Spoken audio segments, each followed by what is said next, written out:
श्रीविष्णुपञ्जरैस्तोत्रं वामनपुराणे।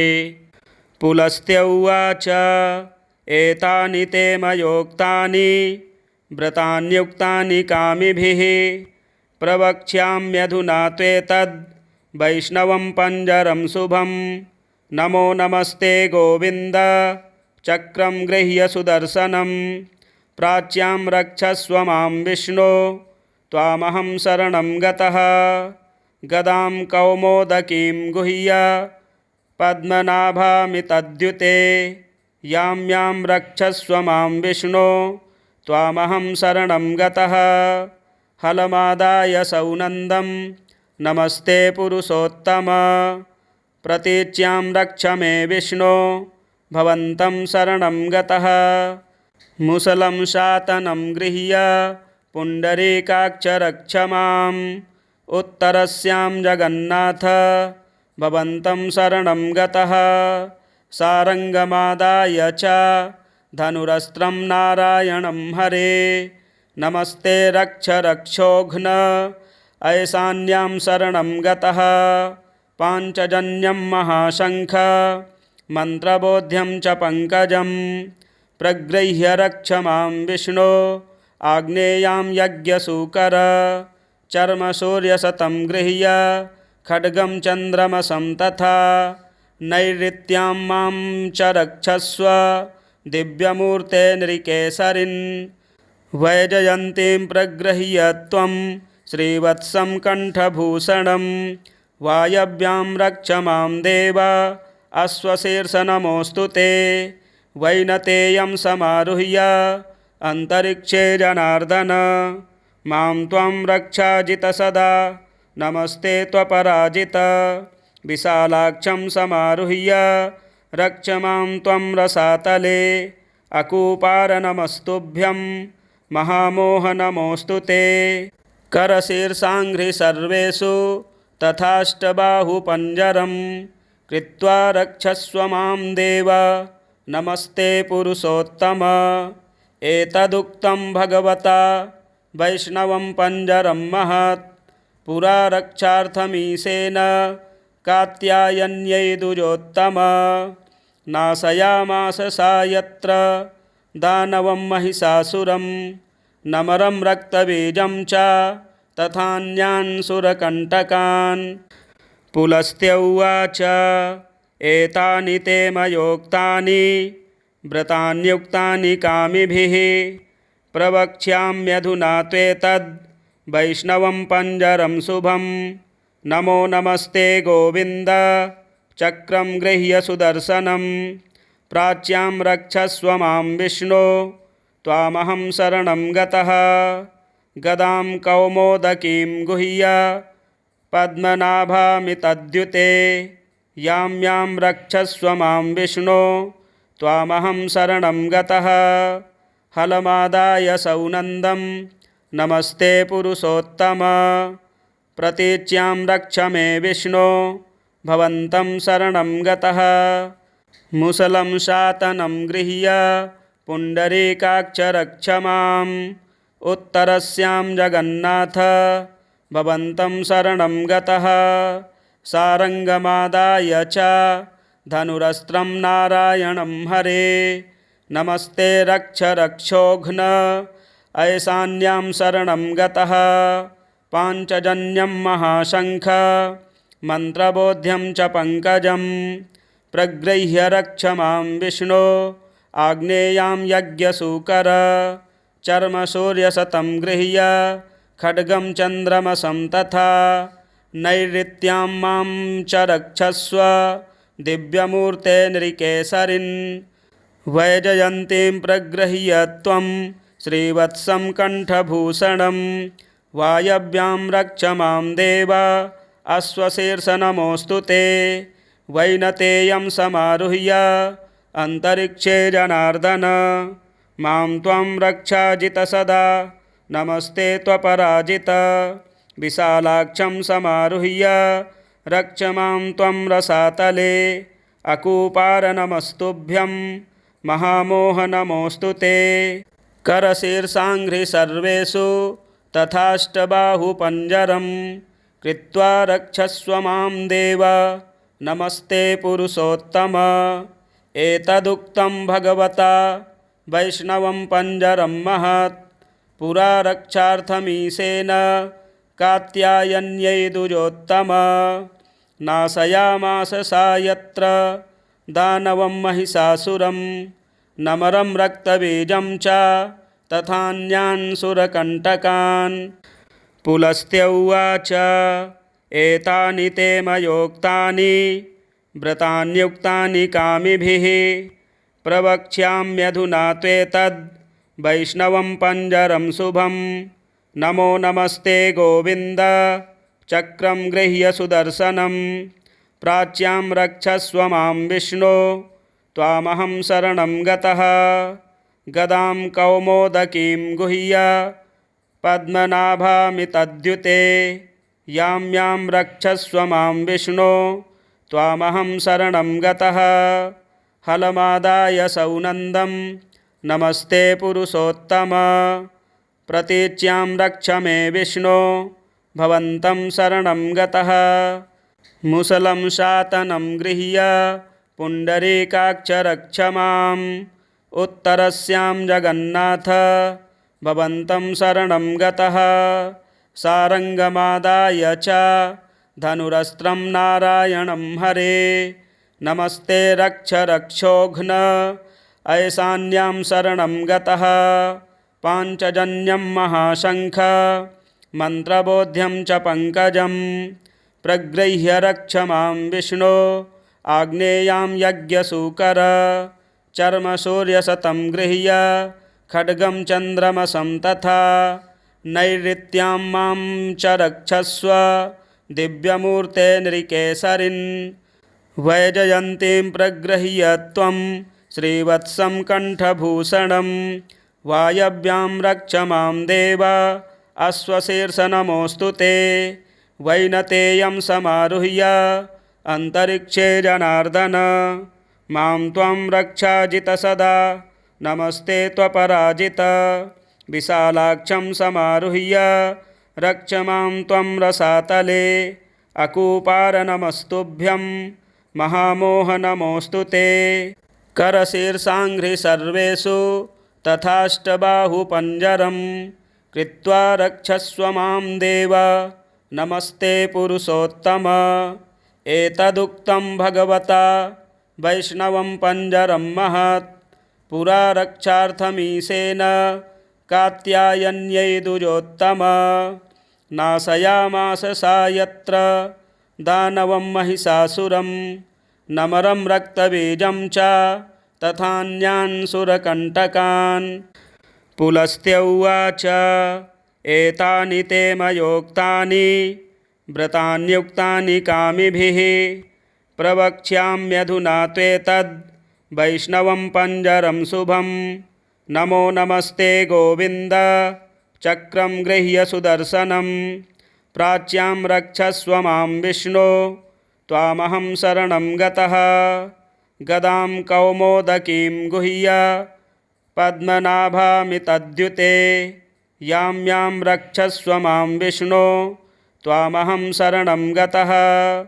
हलमादाय सौनन्दं नमस्ते पुरुषोत्तम प्रतीच्यां रक्ष मे विष्णो भवन्तं शरणं गतः। मुसलं शातनं गृह्य पुण्डरीकाक्ष रक्ष माम् उत्तरस्यां जगन्नाथ भवन्तं शरणं गतः। सारङ्गमादाय च धनुरस्त्रं नारायणं हरे नमस्ते रक्ष रक्षोघ्न ऐशान्यां शरणं गतः। पाञ्चजन्यं महाशङ्ख मन्त्रबोध्यं च पङ्कजं प्रगृह्य रक्ष मां विष्णो आग्नेयां यज्ञसूकर। चर्मसूर्यशतं गृह्य खड्गं चन्द्रमसं तथा नैऋत्यां मां च रक्षस्व दिव्यमूर्ते नृकेसरिन्। वैजयन्तीं प्रगृह्य त्वं श्रीवत्सं कण्ठभूषणं वायव्यां रक्ष मां देव अश्वशीर्ष नमोऽस्तु ते। वैनतेयं समारुह्य अन्तरिक्षे जनार्दन मां त्वं रक्षाजित सदा नमस्ते त्वपराजित विशालाक्षं समारुह्य रक्ष मां त्वं रसातले अकूपार नमस्तुभ्यं महामोह नमोऽस्तु ते करशीर्षाङ्घ्रि सर्वेषु तथाष्टबाहुपञ्जरं कृत्वा रक्षस्व मां देव नमस्ते पुरुषोत्तम एतदुक्तं भगवता वैष्णवं पञ्जरं महत् पुरा रक्षार्थमीशेन कात्यायन्यै दुजोत्तम नाशयामास सा यत्र दानवं महिषासुरं नमरं रक्तबीजं च तथान्यान् सुरकण्टकान् पुलस्त्य उवाच एतानि ते मयोक्तानि व्रतान्युक्तानि कामिभिः प्रवक्ष्याम्यधुना त्वेतद् वैष्णवं पञ्जरं शुभं नमो नमस्ते गोविन्द चक्रं गृह्य सुदर्शनं प्राच्यां रक्षस्व मां विष्णो त्वामहं शरणं गतः गदां कौमोदकीं गुह्य पद्मनाभामितद्युते यां यां रक्षस्व मां विष्णो त्वामहं शरणं गतः हलमादाय सौनन्दं नमस्ते पुरुषोत्तम प्रतीच्यां रक्ष मे विष्णो भवन्तं शरणं गतः मुसलं शातनं गृह्य पुण्डरीकाक्ष रक्ष माम् उत्तरस्यां जगन्नाथ भवन्तं शरणं गतः सारङ्गमादाय च धनुरस्त्रं नारायणं हरे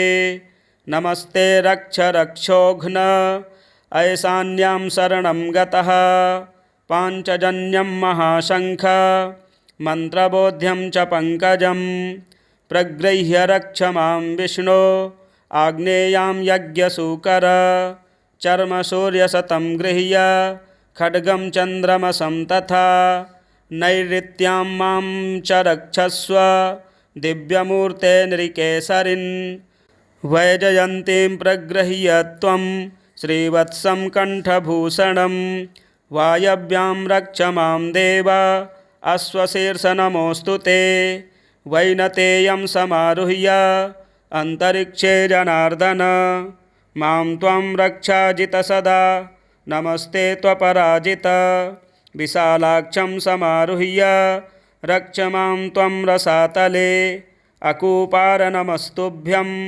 महामोह नमोऽस्तु ते करशीर्षाङ्घ्रि सर्वेषु तथाष्टबाहुपञ्जरं कृत्वा रक्षस्व मां देव नमस्ते पुरुषोत्तम एतदुक्तं भगवता वैष्णवं पञ्जरं महत् पुरा रक्षार्थमीशेन कात्यायन्यै दुजोत्तम नाशयामास सा यत्र दानवं महिषासुरं नमरं रक्तबीजं च तथान्यान् सुरकण्टकान् पुलस्त्य उवाच एतानि ते मयोक्तानि व्रतान्युक्तानि कामिभिः प्रवक्ष्याम्यधुना त्वेतद् वैष्णवं पञ्जरं शुभं नमो नमस्ते गोविन्द चक्रं गृह्य सुदर्शनं प्राच्यां रक्षस्व मां विष्णो त्वामहं शरणं गतः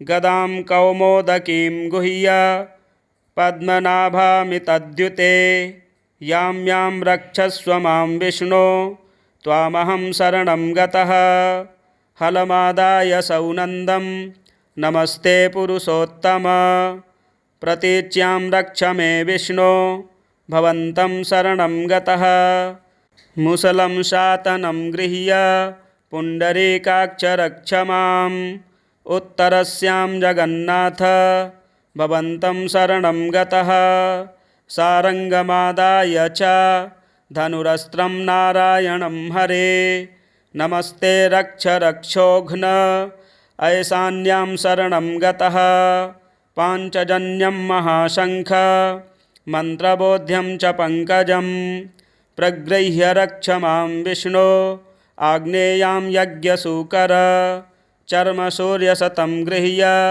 खड्गं चन्द्रमसं तथा नैऋत्यां मां च रक्षस्व दिव्यमूर्ते नृकेसरिन् वैजयन्तीं प्रगृह्य त्वं श्रीवत्सं कण्ठभूषणं वायव्यां रक्ष मां देव अश्वशीर्षनमोऽस्तु ते वैनतेयं समारुह्य अन्तरिक्षे जनार्दन मां त्वं रक्षाजित सदा नमस्ते त्वपराजित विशालाक्षं समारुह्य रक्ष मां त्वं रसातले अकूपार नमस्तुभ्यं महामोह नमोऽस्तु ते करशीर्षाङ्घ्रि सर्वेषु तथाष्टबाहुपञ्जरं कृत्वा रक्षस्व मां देव नमस्ते पुरुषोत्तम एतदुक्तं भगवता वैष्णवं पञ्जरं महत् पुरा रक्षार्थमीशेन कात्यायन्यै दुजोत्तम नाशयामास सा यत्र दानवं महिषासुरं नमरं रक्तबीजं च तथान्यान् सुरकण्टकान् पुलस्त्य उवाच एतानि ते मयोक्तानि व्रतान्युक्तानि कामिभिः प्रवक्ष्याम्यधुना त्वेतद् वैष्णवं पञ्जरं शुभं नमो नमस्ते गोविन्द चक्रं गृह्य सुदर्शनं प्राच्यां रक्षस्व मां विष्णो त्वामहं शरणं गतः गदां कौमोदकीं गुह्य पद्मनाभामितद्युते यां यां रक्षस्व मां विष्णो त्वामहं शरणं गतः हलमादाय सौनन्दं नमस्ते पुरुषोत्तम प्रतीच्यां रक्ष मे विष्णो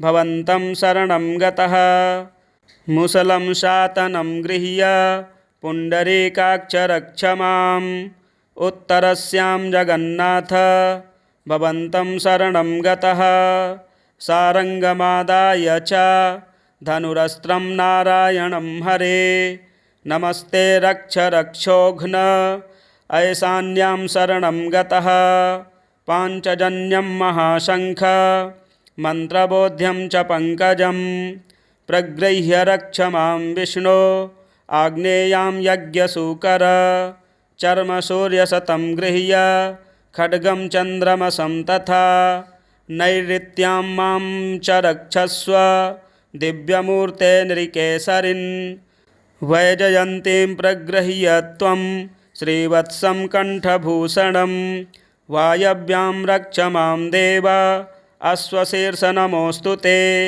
वैनतेयं समारुह्य अन्तरिक्षे जनार्दन मां त्वं रक्षाजित सदा नमस्ते त्वपराजित विशालाक्षं समारुह्य रक्ष मां त्वं रसातले अकूपार नमस्तुभ्यं महामोह नमोऽस्तु ते करशीर्षाङ्घ्रि सर्वेषु तथाष्टबाहुपञ्जरं कृत्वा रक्षस्व मां देव नमस्ते पुरुषोत्तम एतदुक्तं भगवता वैष्णवं पञ्जरं महत् पुरा रक्षार्थमीशेन कात्यायन्यै दुजोत्तम नाशयामास सा यत्र दानवं महिषासुरं नमरं रक्तबीजं च तथान्यान् सुरकण्टकान् पुलस्त्य उवाच एतानि ते मयोक्तानि व्रतान्युक्तानि कामिभिः प्रवक्ष्याम्यधुना त्वेतद् वैष्णवं पञ्जरं शुभं नमो नमस्ते गोविन्द चक्रं गृह्य सुदर्शनं प्राच्यां रक्षस्व मां विष्णो त्वामहं शरणं गतः गदां कौमोदकीं गुह्य पद्मनाभामितद्युते यां यां रक्षस्व मां विष्णो त्वामहं शरणं गतः हलमादाय सौनन्दं नमस्ते पुरुषोत्तम प्रतीच्यां रक्ष मे विष्णो भवन्तं शरणं गतः मुसलं शातनं गृह्य पुण्डरीकाक्ष रक्ष माम् उत्तरस्यां जगन्नाथ भवन्तं शरणं गतः सारङ्गमादाय च धनुरस्त्रं नारायणं हरे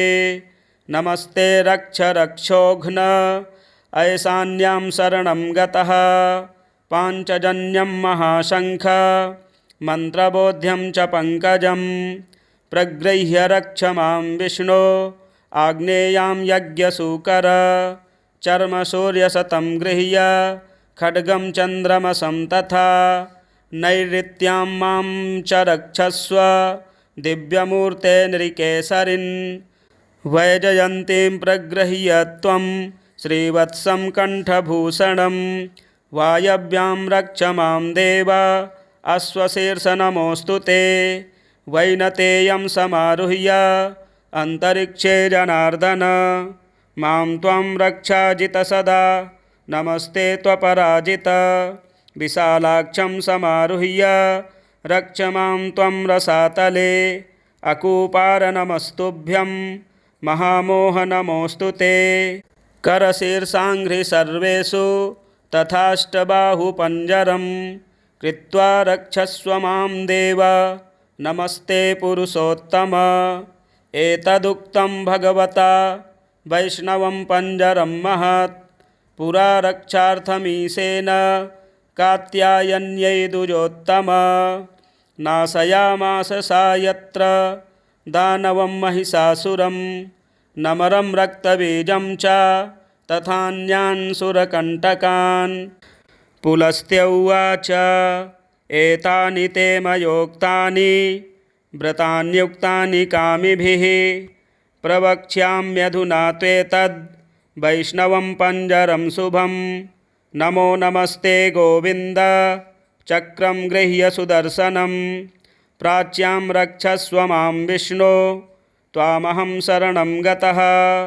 गदां कौमोदकीं गुह्य पद्मनाभामितद्युते यां यां रक्षस्व मां विष्णो त्वामहं शरणं गतः हलमादाय सौनन्दं नमस्ते पुरुषोत्तम प्रतीच्यां रक्ष मे विष्णो भवन्तं शरणं गतः मुसलं शातनं गृह्य पुण्डरीकाक्ष रक्ष माम् उत्तरस्यां जगन्नाथ भवन्तं शरणं गतः सारङ्गमादाय च धनुरस्त्रं नारायणं हरे नमस्ते रक्ष रक्षोघ्न ऐशान्यां शरणं गतः पाञ्चजन्यं महाशङ्ख मन्त्रबोध्यं च पङ्कजं प्रगृह्य रक्ष मां विष्णो आग्नेयां यज्ञसूकर चर्मसूर्यशतं गृह्य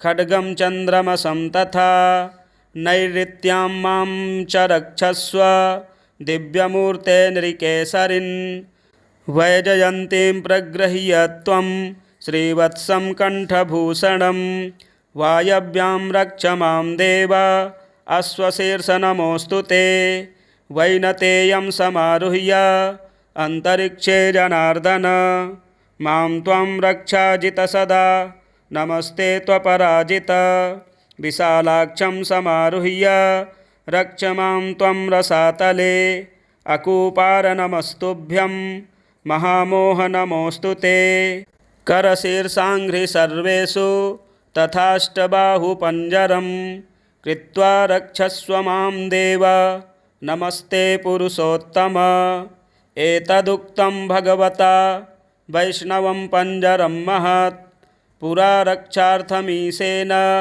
कात्यायन्यै दुजोत्तम नाशयामास सा यत्र दानवं महिषासुरं नमरं रक्तबीजं च तथान्यान् सुरकण्टकान् पुलस्त्य उवाच एतानि ते मयोक्तानि व्रतान्युक्तानि कामिभिः प्रवक्ष्याम्यधुना त्वेतद् वैष्णवं पञ्जरं शुभं नमो नमस्ते गोविन्द चक्रं गृह्य सुदर्शनं प्राच्यां रक्षस्व मां विष्णो त्वामहं शरणं गतः गदां कौमोदकीं गुह्य पद्मनाभामितद्युते यां यां रक्षस्व मां विष्णो त्वामहं शरणं गतः हलमादाय सौनन्दं नमस्ते पुरुषोत्तम प्रतीच्यां रक्ष मे विष्णो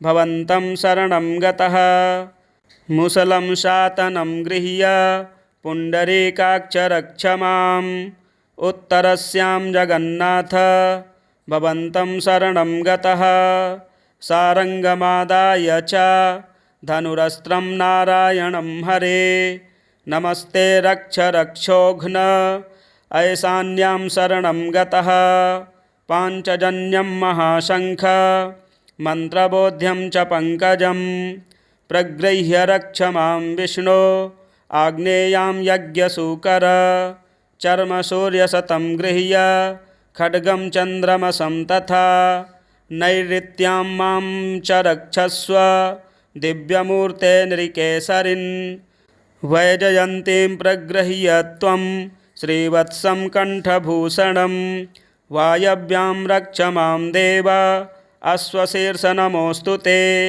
वैनतेयं समारुह्य अन्तरिक्षे जनार्दन मां त्वं रक्षाजित सदा नमस्ते त्वपराजित विशालाक्षं समारुह्य रक्ष मां त्वं रसातले अकूपार नमस्तुभ्यं महामोह नमोऽस्तु ते करशीर्षाङ्घ्रि सर्वेषु तथाष्टबाहुपञ्जरं कृत्वा रक्षस्व मां देव नमस्ते पुरुषोत्तम एतदुक्तं भगवता वैष्णवं पञ्जरं महत् पुरा रक्षार्थमीशेन कात्यायन्यै दुजोत्तम नाशयामास सा यत्र दानवं महिषासुरं नमरं रक्तबीजं च तथान्यान् सुरकण्टकान् पुलस्त्य उवाच एतानि ते मयोक्तानि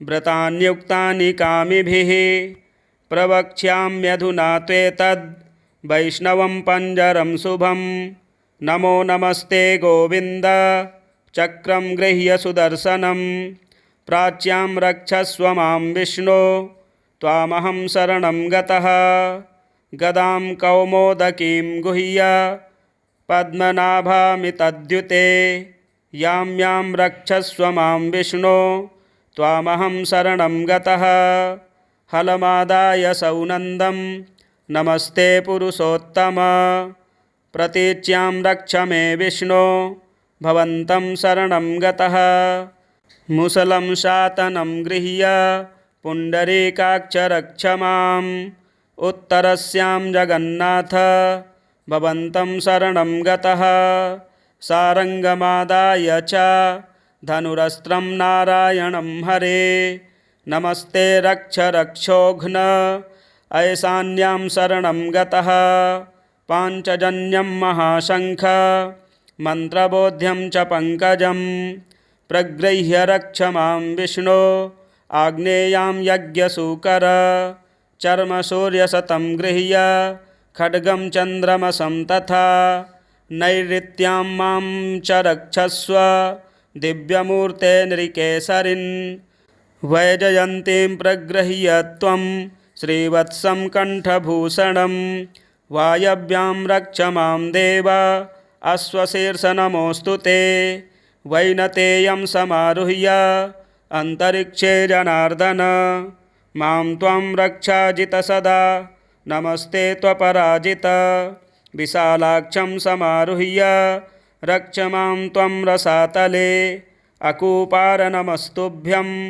महामोह नमोऽस्तु ते करशीर्षाङ्घ्रि सर्वेषु तथाष्टबाहुपञ्जरं कृत्वा रक्षस्व मां देव नमस्ते पुरुषोत्तम एतदुक्तं भगवता वैष्णवं पञ्जरं महत् पुरा रक्षार्थमीशेन कात्यायन्यै दुजोत्तम नाशयामास सा यत्र दानवं महिषासुरं नमरं रक्तबीजं च तथान्यान् सुरकण्टकान्। वामनपुराणे सप्तदशोऽध्यायान्तर्गतं विष्णुपञ्जरस्तोत्रं सम्पूर्णम्। प्रिय दर्शकों, बृहस्पतिवार के दिन 11 पाठ श्रवण करें, संपूर्ण संकट मिटेंगे। हमारे चैनल को भी सब्सक्राइब करें। मिलते हैं एक और वीडियो में। जय श्री राम।